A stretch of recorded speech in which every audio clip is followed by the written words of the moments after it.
everyone thinks it's funny, it's cute, ha ha, tee hee.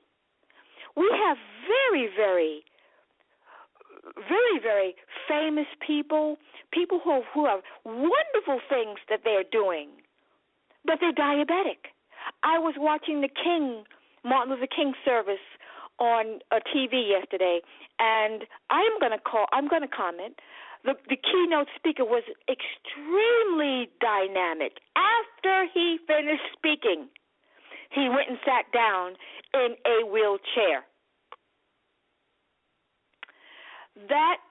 Now the testimony is that he had been in a wheelchair for quite a while and had at least gotten up. That is a wonderful testimony. You can't take that away from him. However, when he was finished speaking yesterday, he, standing up on his own, he quickly and immediately went and sat down in a wheelchair. And yes, he was overweight.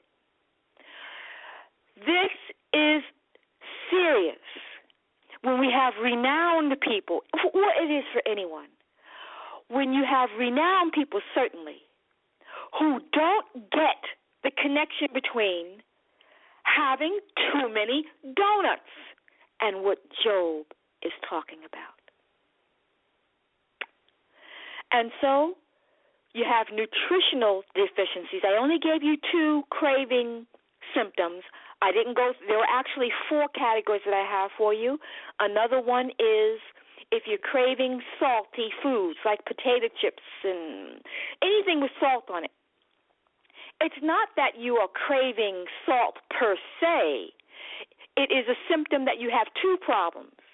One, you're dehydrated because, sure enough, when you eat a lot of salt, you get thirsty. Well, your body has learned that about you, and so it learned to give you cravings for salt, and sure enough, you respond in kind and drink more water. Number 2, if you have cravings for salt, you have a mineral imbalance. And there's something that's called the sodium-potassium pumps. All cells in your body have within them a sodium-potassium pump. And if it's not properly balanced with, listen to this, everyone, sodium and potassium, then that lack of balance will cause you to have cravings for sodium. Now, that's an oversimplified explanation for what's going on in your body, because your body, for the sodium-potassium pump to work properly within each cell of your body, magnesium and, here we go again, calcium are transporters that help that sodium and potassium to work properly together within the cells. Remember, every cell in your body, and this is everybody, has a sodium-potassium pump. And if you are doing what you think the doctors are telling you, well, they are telling you this, watch your sodium intake. Well, if it were working, everyone, then why does so many people have high blood pressure? Everybody's watching sodium intake. So then why is high blood pressure rampant still? It's because that's not the problem. It's because you have a mineral deficiency, and they're giving you the sodium intake causes you to be dehydrated, and dehydration causes your blood to be stickier, causing it to be harder to push that blood through your veins, and that extra work pushes your blood pressure up. Let me explain that again. Dehydration causes your blood to be sticky and not have enough water in it, and therefore your body has to work harder to push your blood through its veins, and that extra work pushes your blood pressure up. So high blood pressure is a dehydration problem and a mineral deficiency problem. It is not a sodium problem. If it were, it would have been resolved by now. So yes, obesity is a disease. Oh yes.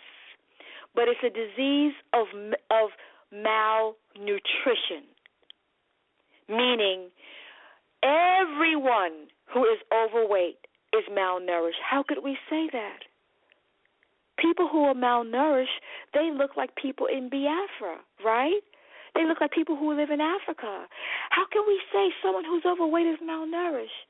Now, I didn't say they had not been eating. I said malnourished. So they're eating all right, but they're eating the wrong things that have no nutritional value.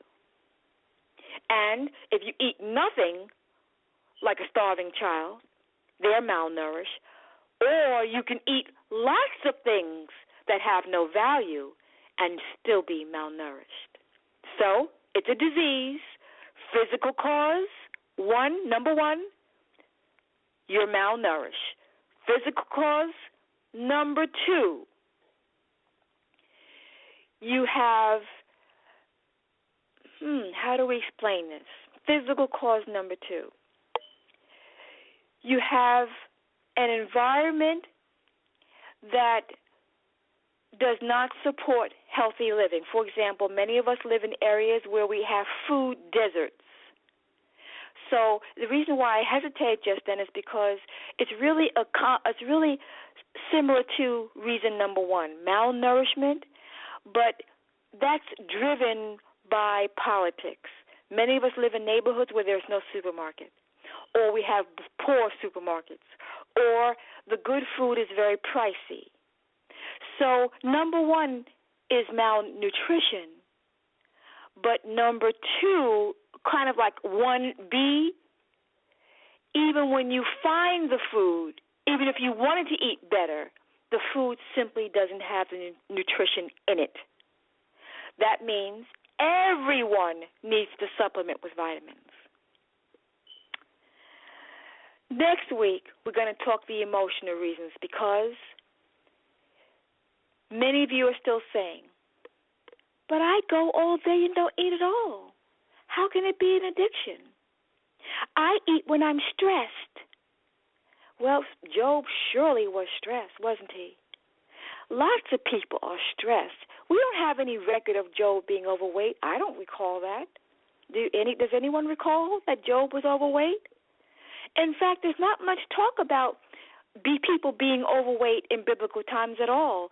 Gluttony is mentioned quite a bit in the Bible, but references to people, certainly Jesus, no one has an image of Jesus being overweight. So what happened? What on earth happened?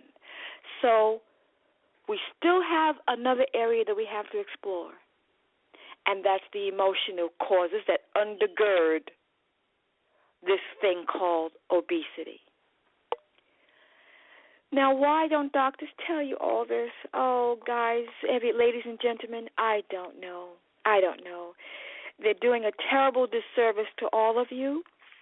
Instead, they want to do surgery, and this is where me and the doctors don't get along so well, and that I do take a holistic, natural approach.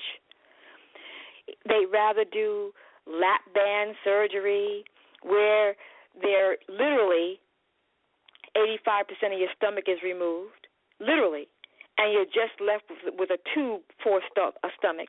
That's lap band. Then there's gastric bypass, which Al Roker had, and of course, many other celebrities have had that, but Al Roker probably being one of the most popular. Literally, they cut out part of your stomach. And as you know, as in Al Roker's case, you can gain the weight back because you can actually eat through staples in your stomach. That's what Al Roker did. He caught himself and then began to lose the weight again. Surely you must see that if you are eating through surgical staples from a gastric bypass, that is an addiction. But where many of you are missing it is a regular garden variety. We're going to use garden variety foodie. Many of you, too, are puzzled. How is this an addiction? Well, overeating is the only addiction that is visible. Do you realize that? You can be a cokehead and nobody can know it. You could be an alcoholic. Certainly, if you're a functional alcoholic, and get to work and come home, get to work and come home, and perform, and nobody will know it. You can be a meth addict, and I would not necessarily know it. But everyone knows if you're overweight. Do you realize that? In fact, do you realize being overweight is the only problem where everyone knows for sure you have a problem? And that's a lot of why this problem has so much charge to it. So you want to dress it up and you want to say, I'm overweight because I don't exercise enough. No, you're not. Because if that were the case, then when I ask you how you eat, you would give me a wonderful menu. If that happened every time I talked to someone and they said, no, I'm overweight because I just don't exercise as much as I used to. And every time that person gave me a really good menu, then I would say, okay, y'all got it. You got it. You truly have an exercise problem. But if you say, I don't exercise enough, and then tell me I had a cup of coffee and a donut for breakfast, then I have to say to you, no, you're just overeating. You're just overeating. Another sign that we have that exercise is not as much of the reason as many of us think is children. We have children who are overweight. And you take an 8-year-old obese little girl and an 8-year-old slender little girl. Are you going to tell that obese little girl that she's not active enough? Of course not. There's almost no 8-year-old that's not active, but they're still overweight. So then what is the reason? And so last physical reason, and we're going to conclude. Remember, the number 1 is malnutrition. Number 1B was not having good access to food or quality food, even when you do choose to eat well. And now we're going to make this number 2. Insulinism. That's INSULINSM. Insulinism. And that is your body is not sensitive to insulin. It's actually the true pre-diabetes. So in other words, I am saying everyone who is overweight is someone who's insulin insensitive. How else could we explain why one 8-year-old is obese and another 8-year-old is obese and they both eat the same junk? You see, many of you look at people like that and you go, well, I just look at junk and I gain weight, and look at the way they're eating, so it must not be the food. It's just my metabolism. No. Remember, we have 2 physical causes. One is malnutrition. 1B was access to quality food. And then number 2, insulinism. It means if you're insulin resistant, you will gain weight with the same junk that someone who's slender is eating and appears to be fine. But remember, weight is not the only medical problem. Weight is the most visible medical problem. With that said, we've talked about the American Medical Association saying that obesity is a disease. This is the 3rd week of January 2016, and many of you have made weight loss resolutions.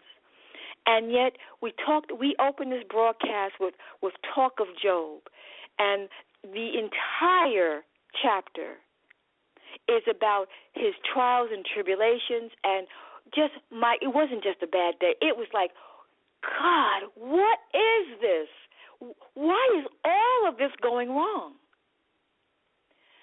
And yet, we can sit as Christians and read the book of Job, listen to Pastor Gaiter, and then as soon as we get off this broadcast, go and indulge and not be able to avoid eating a donut. That is, I'm sorry, I am here to say that is unacceptable. If this repeated behavior caused you to be sick and tired all the time, then